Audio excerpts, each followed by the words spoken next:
obviously the actors, have a preconceived idea of what Dracula is.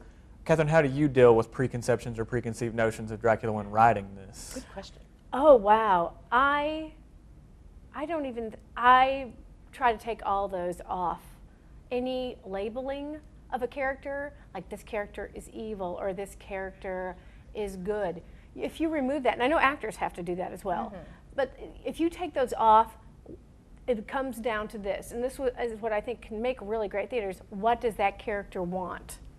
And why is it life and death to them? And by life and death, some girls feel like not getting asked to prom is life and death. So it doesn't have to literally be death, but to a young 17-year-old girl not getting asked to the prom, you might as well go lay down in the cemetery at night and call it a day. So those are the kind of stakes you want in a play. I want this man has to suck blood or drink blood to live. So he's going to do that regardless of who gets in his way. And that's not bad in his world. That's what he does to live. And so I try to get rid of anybody's preconceived notions. Mine, it'd be interesting to write a play where Dracula was the hero because of what he did, So. Well, taking all that into consideration, you talked earlier about, Buffy the Vampire Slayer, Twilight, and those are obviously preconceived notions of vampires. You threw all those as well. Where is this place set? Is it modern? Is it classic 1890s? I think it's 1890s. I think I kept it set in the time it was actually written, which is that, and that's where you guys did it as well. Yeah, there's carriage rides and taverns that you stop on to rest the horses and those sorts of things. And travel, modern travel would totally, or electronic transmissions and being able to communicate that way would totally change the tenor of Dracula. It is a Gothic horror piece, and so it should be set in the correct time of castles. And then from a design perspective, we definitely have that same time period, but we also have a very non-literal set. Some of the costumes will be definitely that time period, Victorian inspired, but may even be a touch of non-literal, like just a touch of maybe a modern piece may come in, so it's not strict and true Victorian costume, kind of playing with that. I've seen some really cool design ideas like that. We did a Scarlet Letter, which you guys, they brought down here, the Barter Players did, it was on Northeast Stage, where the pilgrims were dressed, it gave the look of a pilgrim costume, but the women were wearing slacks. Exactly. And so that's non-literal look that you just want the flavor of, what is that? Late 19th century? Yes. God, I hate that. Why can't they just, late 1800s. Yeah, the flavor of that time period. Yeah, that's what we're definitely doing. Well, let me switch gears a little bit and ask you, Catherine, would you rather write an adaptation like Dracula, or would you rather, make up something on your own? Well, it's easier, I think, to adapt. I actually really enjoy adapting, and I've written, I bet I've written more, though, on my own than I've ever adapted. I think when you write it on your own, you get to create the world. It's probably the most, godlike, in quotes, things that I will ever do is to create a world out of my own imagination. That I get to make the rules, I get to make the language, I get to set the place and time. So that's really cool.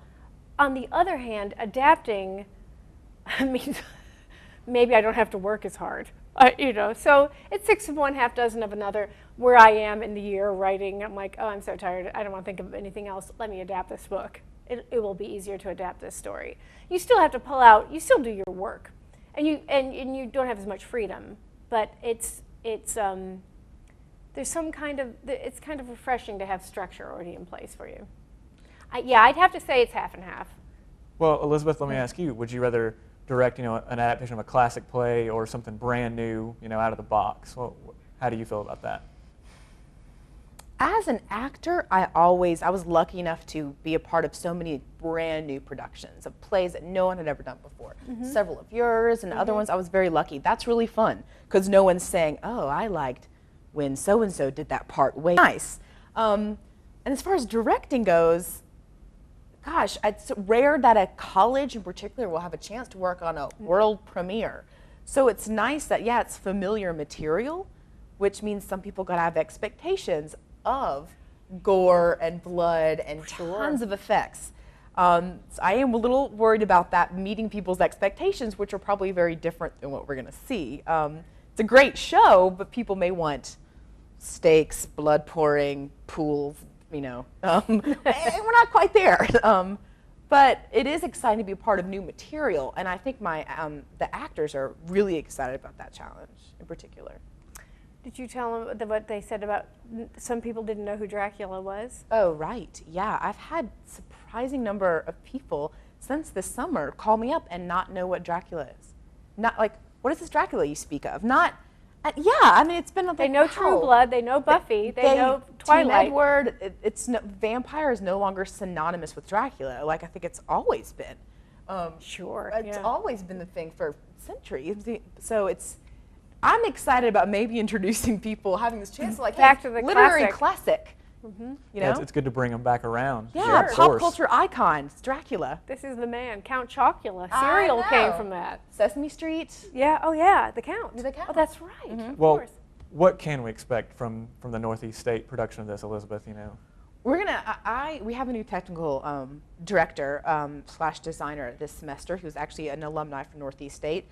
The set is really cool. It's a non-literal set. I don't think a lot of people have seen those. It's just one set that works for everything. I think people are going to be very intrigued by it. The lighting design is going to blow people's socks off. It is a huge part of the show, and it will help drive the action. It is delicious and wonderful. And I think people are going to expect really strong performances where the action is being pursued and there's a great story that's being told. And I think people are going to be surprised by that. Like, there's actually a story behind Dracula. The spectacle oftentimes overshadows it. It's a great story. well, changing gears again, Catherine, what do you have coming up as far as like, are you writing anything new? Oh, sure. Yeah, I have right now. I have two plays going on at Barter. The Barter Players, of whom you are a former member, That's right. are doing The Legend of Sleepy Hollow at Stage 2 in the mornings, and they're selling to a lot of adults. Surprisingly enough, bet. it's been mainly adults coming to see it, and so that's fun. And also, I just had a play open last week called Where Trouble Sleeps, which is an adaptation. Both are adaptations, actually. That's right. Adaptation from Clyde Edgerton's novel of the same name. And that just opened at Barter, at Stage 2 also playing. And I have a Christmas show coming up there for the Barter Players called All I Want for Christmas Is My Two Front Teeth, with an 8-minute Christmas extravaganza at the end that no one will want to miss. And right now I'm also, adapting Call of the Wild for next year, for the players to do next year. And I have about 4 plays going all at the same time.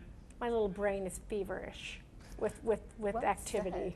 Well, Elizabeth, what do we have coming up here at Northeast State? In the spring, we have Wizard of Oz, like kind of done. That's it. It's going to be a big, all-encompassing production.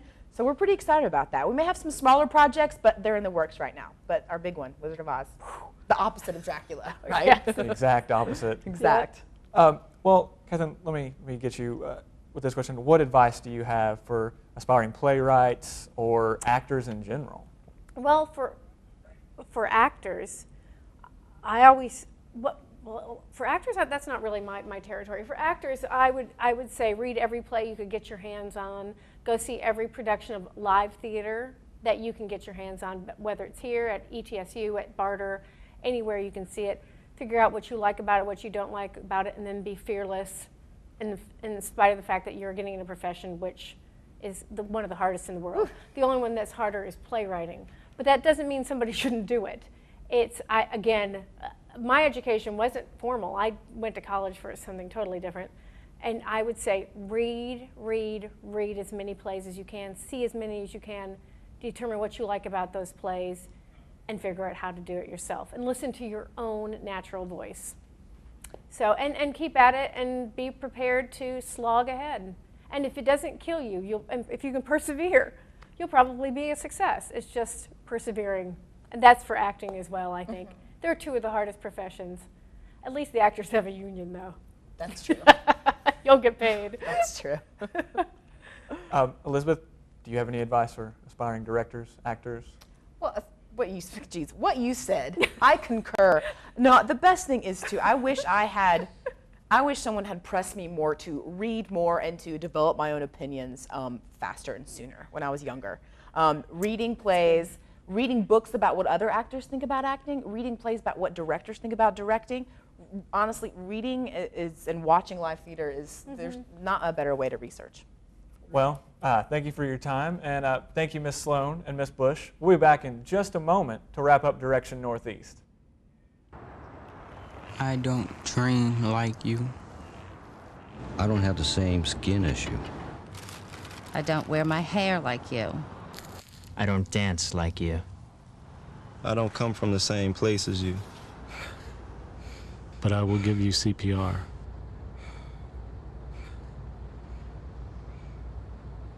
When you help the American Red Cross, you help America. That concludes the program for today.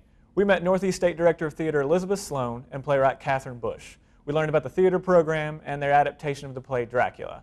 Thanks again to our guests for this program. Community is very important to the students at Northeast State Community College, and this program takes a look at a few of the subjects they find important. We encourage you to get out and explore the natural beauty of our region and be aware of the issues concerning your community. Until we meet next time, on behalf of the students, staff, and faculty of Northeast State Community College, I'm Chris Mitchell, and this is Direction Northeast.